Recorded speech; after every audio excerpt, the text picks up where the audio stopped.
Well, welcome into the True Man podcast. Today, we are going to circle back to a topic we've touched on before.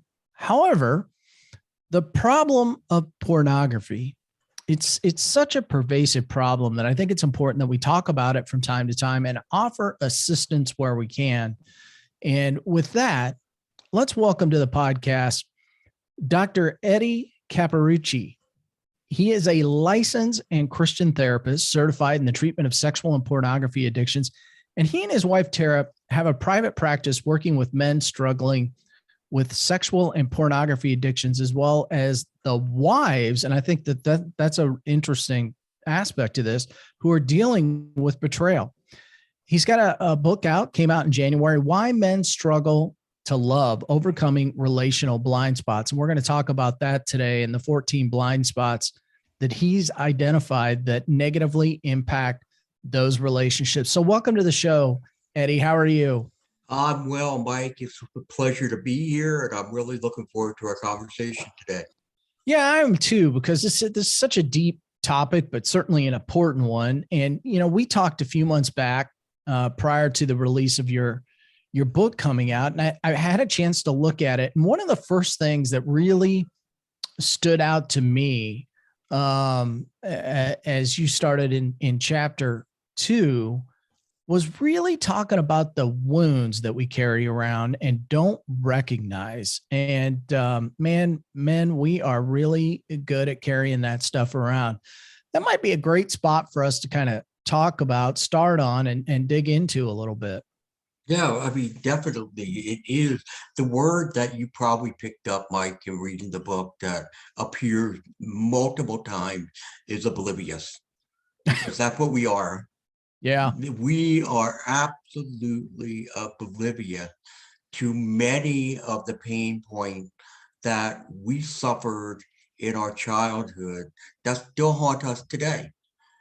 But the problem is we're just not aware of it.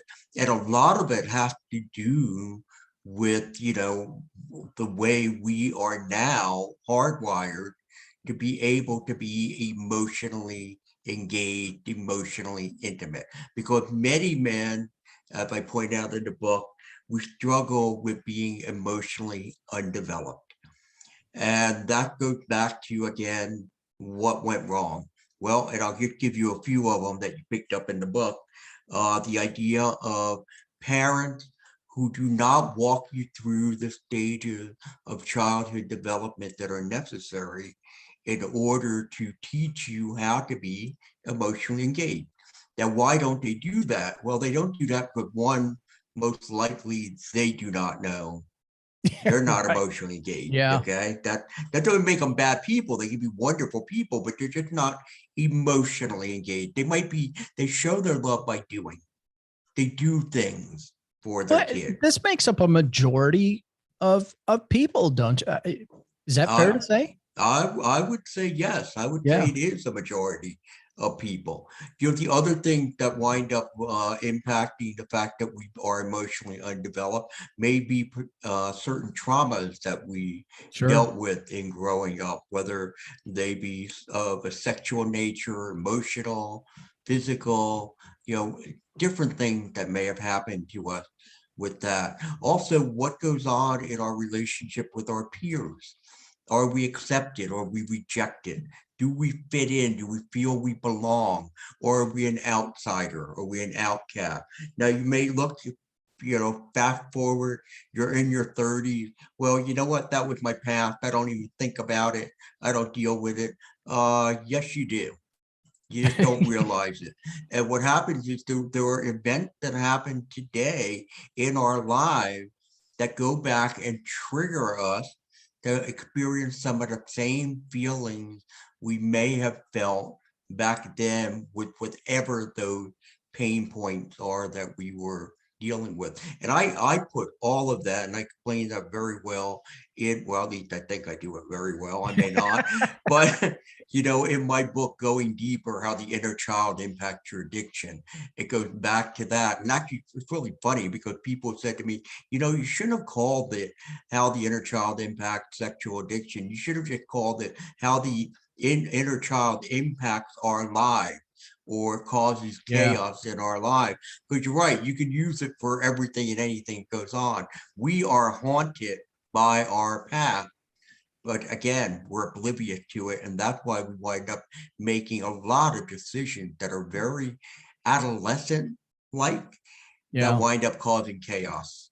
Well, in fact, I've heard it said, and you may know this better than I, that usually by the age of 7, the ship has sailed, right?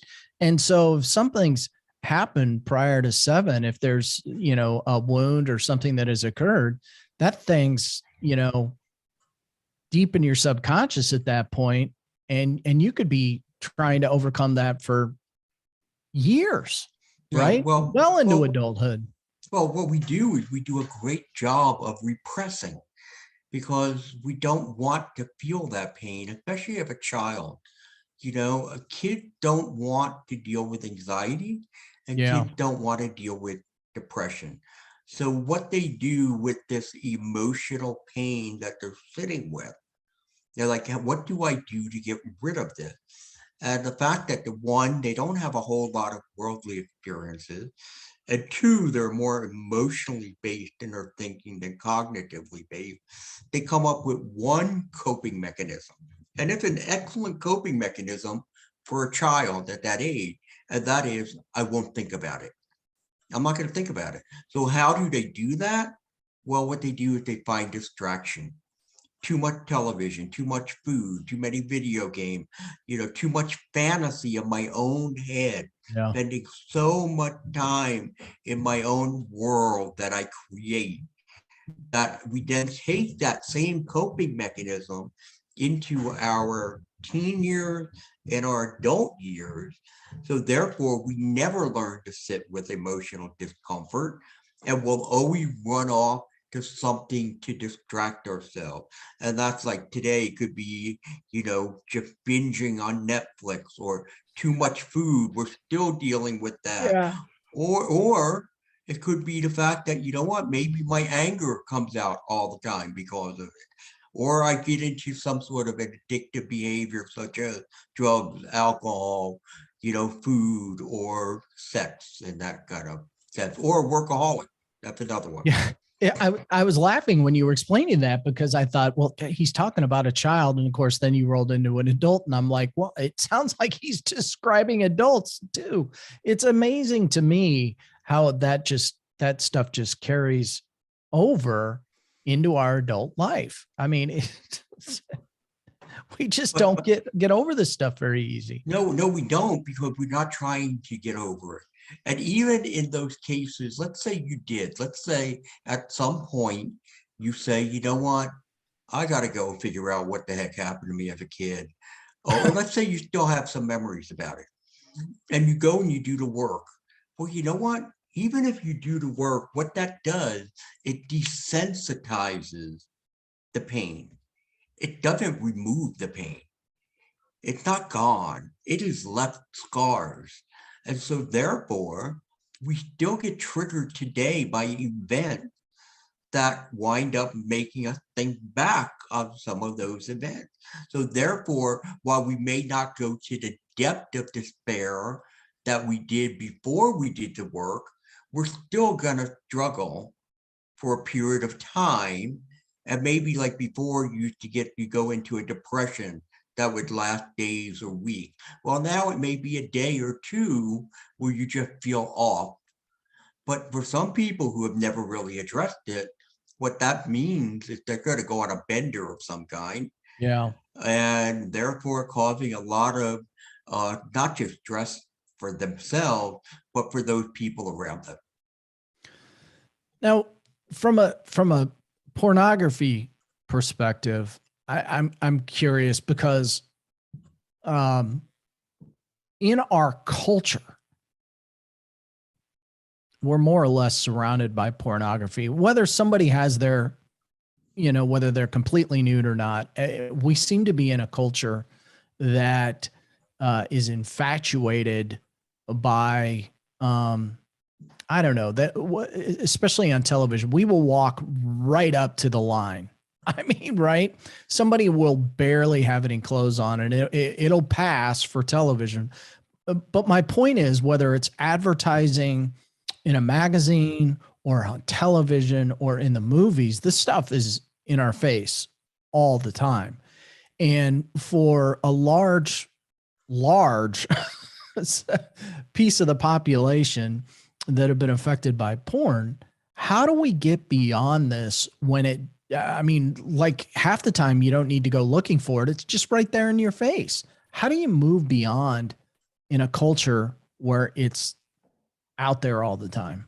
Well, the thing is, one, to understand that when for a person who has a problem with, let's say, pornography, and with they're watching it maybe up to 3, 4 every day, okay, but they're watching it several times a week, perhaps maybe masturbating with that.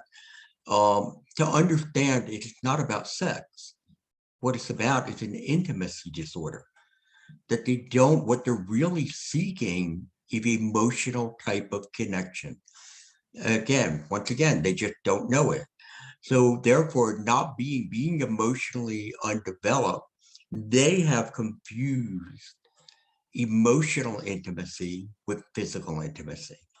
So therefore, for them, it's the idea that I never feel more loved than when somebody is physically, touching me, and I never feel more, I always feel that the best way I can show somebody I love them is to be by physically engaging with them.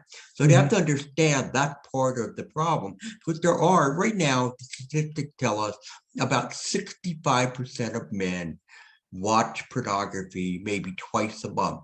And that is also with non-believers as well as Christians. Those numbers are about the same. It is estimated that the number of men who struggle with a pornography addiction, which means they are looking at pornography on a regular basis, and also with that chronic masturbation, we're talking about somewhere between 3 and 8% of the population. So, you add up those numbers, those are pretty big numbers that it come out to with that. But for most men, they don't look at women as objects. They look at women as people. And for them, they will not have a problem when it comes to pornography, or even if they're watching a television show that has nudity, or the, an advertisement that has it, because they still understand that, that's a woman that is there. They're trying to draw me in. It is the man who objectifies and sees women as objects and not people. They're the ones who are going to really struggle when it comes to porn. Well, that makes total sense. I guess I was looking at it from the standpoint of it's just so prevalent out Well, there. it is. It is prevalent. In fact, it's too prevalent. But in that case, what it really is, if you really want to drill down, this is about what's happening to our children. This is what's happening to our younger generation. We're now Yeah. into the third generation of the internet, or the second generation of the internet. Kids who've been exposed to porn as young as 8 or 10 years old.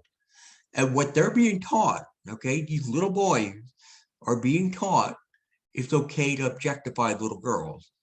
But little girls are learning it's okay to be objectified, which is a horrible message. And with this, they're learning how to, this is what love is. You're physical with someone. I heard a horror story a couple weeks ago. A young couple, they were both about 17. They've been dating for about 6 months, and they decided to be sexual. It's the first time for both of them. And midway through the encounter, he reaches down and starts choking her. And she like My throws him God. off. She throws him off and says, "What are you doing? You trying to kill me?" And he goes, "No." He goes, "That's just what women like when you do that. Even though what they want." And where do you learn that? You saw that in porn, because pornography is trending, especially in the last 15 years, to become more violent and humiliating and degrading toward women. I mean, it is escalating in that area. But this is, again, this is what we're training young men to think about. I'm like stunned to hear you say that. Oh, that's only one story, Mike. I could sit here and I could stun you over and over again. Well, no, listen, I have no doubt that that's the case, and I'm not going to sit here and pretend I'm naive because I'm Mhm. not. But Right. you know, it's you know, I sometimes will say things like, I just can't believe the way that this culture is going because, you know, the level of just overall violence, it feels like in our culture, you know, it shows up everywhere. I mean, right? You can't watch Hmm. the Oscars without seeing somebody hop on stage and slap somebody, and the just in your face verbalization that's going on anymore. It's not just social media. And, you know, so to hear you say that, it tells me, well, geez, it's just transcends every area of our culture. Hmm. And especially online where it's, I mean, porn is free, it's available, it's there. And, you know, why would we not think that our children are going to watch this? And But that's where we need to be taking steps to be able to regulate what our kid can and cannot see. And I'm not talking about just putting software on all the devices, which we definitely should have. So if yeah, I could tell if my kid downloads an app, I could see what his chats are, I could see what his emails are. But more importantly, for government to step in to say, you know what, for this type of adult content, you need a certain age verification identification that shows that you are definitely over the age of 18. That would help us a great deal. Okay. I mean, I am a freedom of speech guy. All right. I have many reasons why pornography is destructive. Many. But, but I also understand, look, if people want to engage in that, that's fine. They engage in it, but let us protect our children. yeah, And we're not doing that. The UK tried to do it. They had some problems with the technology. I believe it's Australia that is going to be launching something like that toward the end of the year. And I'm hoping if that happens, that we're going to see almost all the different nations jump in because this is a problem throughout the country. I mean, throughout the world. I mean, it's throughout the world, even in the Middle East, they struggle with pornography. Okay, these countries that come across and saying, no, we're very, religious in what we do, they have major porn problems. They all do. And we need to, if we limit the access to it and say you can't get a hold of it until you are out of an age where hopefully you'll be able to deal with it in a healthy way. But see, well, even if I say that, I got to get myself sick because I can't even think of any healthy way to deal with pornography. that's it. I mean, isn't that the frustration behind some of this? I mean, you know, we want to be, especially in your position as a counselor, right? You want to try to help men, but there's just a lot of There's challenges. many, many challenges. And one of the biggest challenges is when you get guys who say, I don't see anything wrong with porn. What's wrong with it? I'm not hurting anybody. I'm not cheating with anybody. I'm just watching people have sex. Okay. Even though it may be very degrading and humiliating and violent toward women. But this is the question I always ask them. I say, you know what? Tell me about that time you met that 12-year-old girl. And you asked her, you said, what do you want to be when you grow up? And she said, oh, I want to take my clothes off in front of a camera and have sex with strange men and women. When did you meet her? Nobody has ever answered that question yet. And I've asked hundreds and hundreds of people. Now, I'll say this, Mike. I think some of those little girls are out there, But let me tell you, somebody or somebodies have hurt them very, very badly, and they have no self-worth. They feel like they're nothing but objects. They're just to be used. They and they will grow up to live very destructive lives unless somebody comes along and rescues them. Yeah. And who's going to rescue them? I mean, That's the problem. yeah, I was just going to say, I mean, the rescuing, like any wound, really has to start with the person who's been affected by it. And, if you never make that decision to take action on it, you're just going to stumble around in life. And that's part of the reason why I think it's important for you and I to be having this conversation today so that we can, get the conversation rolling for guys. Cause I think there's a lot of, and I always say guys, because I guess it's just, this podcast is directed towards them, but there are just a lot of guys that I don't think they want to feel the way that they feel, but they're just carrying stuff around. Mm-hmm. And Yeah. the whole goal here is to help them, if that's the case, to try to take action so that they can live a better life. Right. And I think for most people, if we look at almost every disorder that people deal with, so let's say you're somebody who have an anger problem, or perhaps you run away from conflict, or you're just a chronic liar, or you have some sort of addictive, behavioral issue. Go down the laundry list. And again, I think what it comes down to is three components. One, our unresolved childhood pain point. Two, the inability to sit with emotional distress. And three, being emotionally undeveloped. I think you put all of those together, and all you have are men who are constantly seeking out venues and ways to try to soothe themselves, to try to forget about this sense of discomfort they feel, and to go seek something that is stimulating for them. Which doesn't necessarily need to be porn, right? I No, mean, it we kind does of started not. off. It could be doggone anything, it could be, I think you mentioned this earlier. I mean, it could be just somebody working themselves to death. Or it could be exercise. I've known people, they work out 8 hours a day. Okay. They're just running away from something. It's not like they're going to go use that. They're not going to compete in anything. They just work out 8 hours a day. So you're right. It can be almost anything can become addictive. Well, let's circle back to the book a little bit. Okay. So one of the other things, and we're not going to be able to touch on all of them, but I read in the book where you said you came up with is it 14 different blind spots? Did I get the number right? That's correct. There are So 14 blind 14 spots. different blind spots that we face, and you're estimating that 80% of individuals who struggle with addictions have at least one of those blind spots. So what are the blind spots that are out there that maybe we don't know they exist, but right. We don't. It goes back to the word oblivious.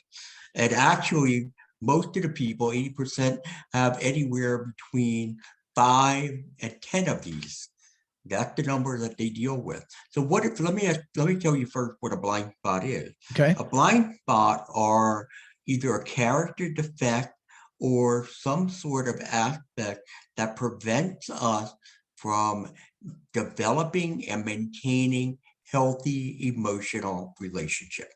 So, for example, one we talked about already, and that was this idea of avoiding emotional discomfort.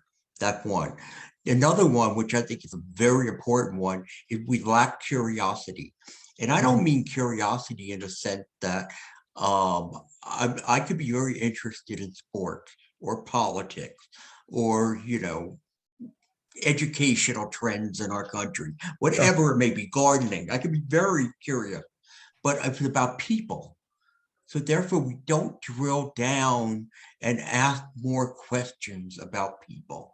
And it's amazing how many men have started reading this book as well as women. But the men who say to me, you know what I've come to understand? I really don't know my wife. I really don't know who she really is as a person. And that's because we lack that curiosity. We're also very inwardly focused. It is more about us, and that comes across as very selfish, but it wasn't. That didn't develop because of selfish need. It developed because, again, we felt nobody really there for me. Yeah. I have to watch out for myself. But with that, as we continue to be inwardly focused, we don't, again, look outward to say, what does someone require of me? Instead, we just assume, oh, it'll be okay. They don't need anything. They're fine. So that's another one. We lack mindfulness. Mindfulness is a huge blind spot for many of these men. They're not thinking, again, they're not being able to stay in the moment because they are so in their own heads, always trying to figure out what it is that they need, want, desire, or just not thinking about much at all, just shutting out the world. And so therefore we have that. And I'll just give you a couple more. We have what I call the hide and lie syndrome, where men learned at a very early age that, you know what, if I'm present, if people see me, I usually got myself in trouble. So what I do is I learn to withdraw. I'm going to blend in with the furniture. Or also the idea that, you know what, when I told the truth about something I did wrong, I would get in as much trouble as if I lied about it. So you know what, let me take my chances. I'm going to take my chance. I'm going to lie about things. And that's why we have so many men, adult men, who just can't be open and honest with anyone about anything. And I think there's one other one we probably want to talk about, and that is the struggle to connect with God. So that may be Yeah. another one. I'm going to save that one for last, but Okay. I do want to talk about this whole lack of curiosity thing. And because it's something that I've talked about quite a bit on the podcast, just in terms of, being real, be authentic, not wearing a mask. And a lot of guys really struggle with these more than, their relationships are an inch deep, right? There's Yeah. no width to it. And I think a lot of that just has to do with, and I wonder, how, if it's a lack of curiosity or they don't want to go deep for fear that they may get a zinger question back that they don't want to answer. I don't know if it's the door swings both ways there or not, but relationships, and I often say this for sure, women are so good at community and relationships, men not so much. And I think it's important that we kind of talk about that blind spot a little bit, because it's important that we have good, strong, deep male relationship, I think. They are. You are absolutely right. That door does swing both ways.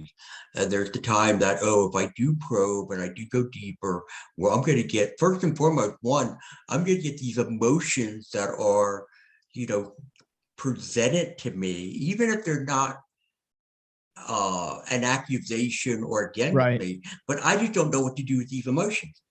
I don't know what to do with it. And that's Yeah. what we have that joke about, oh yeah, what do men always want to fix the woman's problem. Well, we don't want to fix the problem because we want to show how brilliant we are. The reason we want to fix the problem is because we want the emotion to die down and Yeah. go away. I don't want to deal with that. But Yeah. yes, what's at the heart of everything here, and one of the blind spots, is fear. But yet fear runs through every single one of the blind spots that I've identified. Yeah.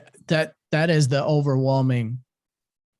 Listen, I've gone through that. I went through a period of time where it's like, okay, I'm going to meet this person for the first time. They're going to ask me my name.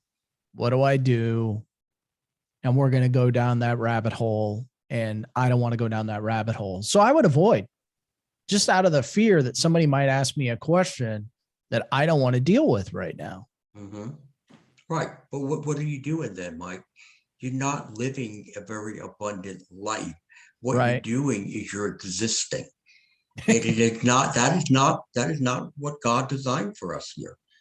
He just designed us to be in community, to be, as you talked about before, relationship.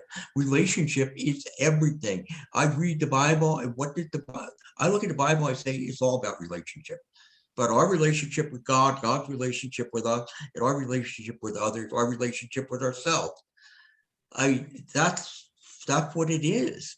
But yet, men, we are so bad at this, and the reason we're bad is because, again, we are emotionally undeveloped. If you don't get the tools you need to learn how to, one, manage someone else's emotion, plus also be able to identify, express your own, you're not going to emotionally engage. It's not going to happen. Yeah. Well, and in fact, so let's circle back to the final blind spot that you wrote about in the book, which is essentially faith. That, God as a blind spot. And I thought this was pretty interesting.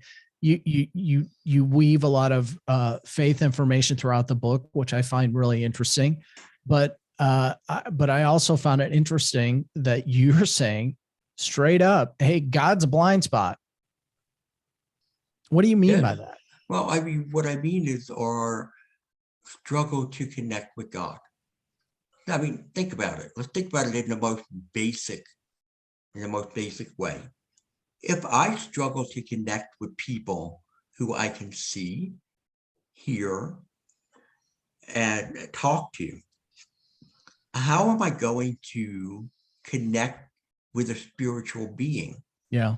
that I can't do that with? Now, you and I know that we can speak to God, that we can hear God if we take that time to be, silent, and we quiet and reflect and do our discernment. But many other people don't.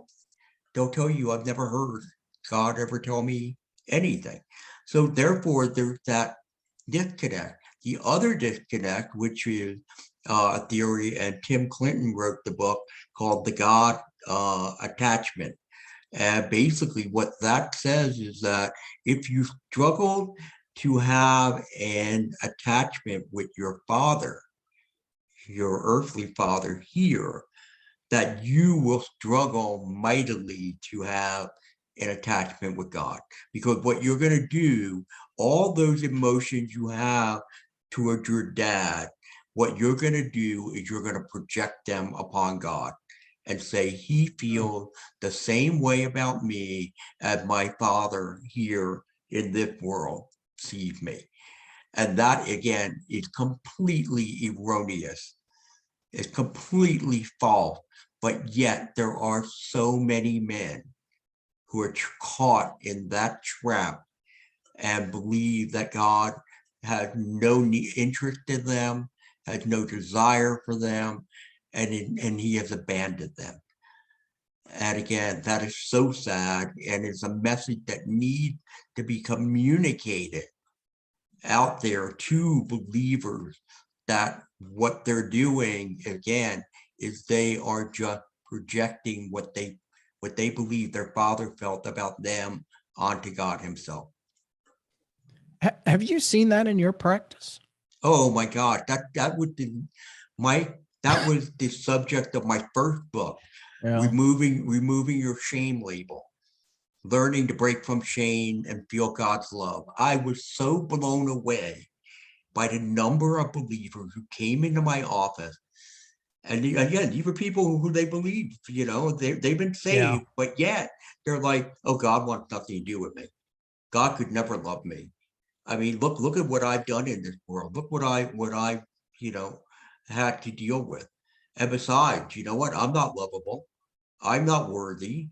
I'm not good enough. I don't measure up. They have all these negative narratives that they tell themselves, and they believe God is the same way. I've done so much work with men in helping them to see with accuracy how God sees them versus the way they're perceiving God sees them.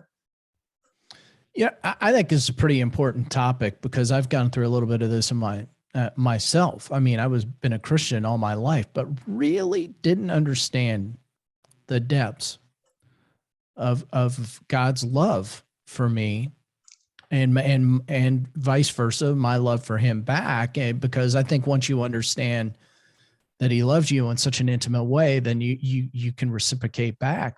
And Yes. I mean, I was a believer all my life, and really over the last 4 or 5 years have began to understood, right? Because the magnitude of it is so powerful. And so really I've come into that understanding, and to the point where, man, I just think I I, I want to see people understand that just like I did, because it's almost a relief factor, right? Mhm. Like, oh, I didn't even know that thing, that kind of love was possible. Yes. And I think you can struggle with relationships, all relationships, until you understand that to some degree. That is definitely true. You're absolutely right. You'll struggle with all of them. Because again, you know what, that relationship with God, and when we have that and it's healthy, and the reason it's healthy is because we understand how God sees us, and the fact that He loves us and accepts us unconditionally, which is again something that's very difficult for us to understand based on what we see, the way other people and the way we even treat other people, that is more conditional. But once that happens, any type of void that you feel you have in your life becomes filled. Yeah. It becomes filled. And that to me is just so amazing. And I know that's what happened to me in my life. And when God finally, I allowed God into my world, that it changed everything. It changed the whole dynamic, including changed my career path. Yeah. Yeah. I can't even add to that, because I mean, just seems like such a vital component.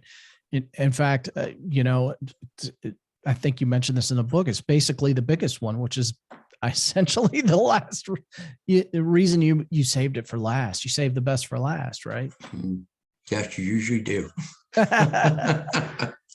So as I usually do, I always try to give people before we close out the program an opportunity to touch on something. If there was, if there was a question I didn't ask, or kind of a golden nugget you'd like to pass along to our men in the audience, what would it be if there was one? Well, I think for men to understand, because again, we've been talking about two different things, which I think correlate quite often. One is the idea of the problem with pornography, which many men struggle with. And I would just urge you to take that out of the dark and bring it into the light, and reach out to somebody and talk to somebody about it, because there are a wealth of resources that are out there that can help you. And once you get away from the the filth of what pornography makes you feel like, because let me tell you, whether you realize it or not, it's having a major impact on you and the way you think and the way you see the world. And once you start to remove it, you're going to see things with such greater clarity. You're going to see things that look so much more beautiful, so much more alive than you've ever have seen before. I think that's important. And then on the other end of the spectrum that we're talking about is this idea of being the inability to emotionally connect and engage. And again, there are so many resources that are out there. I would urge you to take a look, to learn how to emotionally connect, because that is, again, what's going to lead you down the pathway of living that abundant life. Yeah, which we all want. Dr. Eddie, how can people get a hold of you and maybe get a hold of the book, or you're on your third book now? How can we get in touch with you? All my books are available exclusively at Amazon.